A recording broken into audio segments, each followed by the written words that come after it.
Doctor शहीद समी जो डॉक्टर दीम अहमद का बेटी है, कल कराची के एयरपोर्ट में वो मस्कत जा रहा था।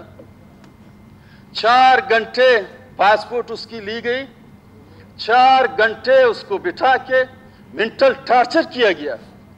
हर बंदा आया उससे इन्वेस्टिगेशन की, हर बंदा आया उससे पूछा गया कि कहाँ जा रहे हो, किधर जा रहे हो।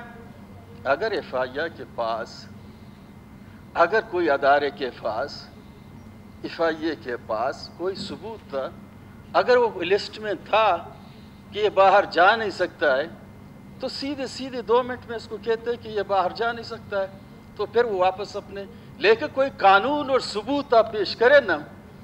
4 घंटे तजलील की गई, उसके बाद उसको कहा आप जाएं, आप जा नहीं सकते।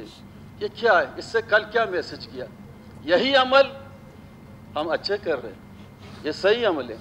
पॉइंट ऑफ पब्लिक इंपॉर्टेंस पे आ जाएं आप तकरीबन थोड़े से मुंह तो से मैं यही समझता हूँ जनाब कि ये सीएम साहब बैठे हुए हैं, अगर ये जितने भी अदारे हैं बलूचिस्तान से इस वक्त, आप कोस्ट गार्ड के हवाले से कुछ सजेशन देंगे क्या क्या करना चाहिए उसमें? क्या मैं यही चाहता हूँ कि सीएम साहब आप भी हो, बैसत स्पीकर सीएम साहब भी हो, ये अदारे के बाकी लोग जितने जिम्मेदार हैं इनको बुलाए इधर ही बलूचिस्तान में, मीटिंग करें और उनको समझाए, उनको कहें कि हमारी लोगों की तजलील करना बंद करो।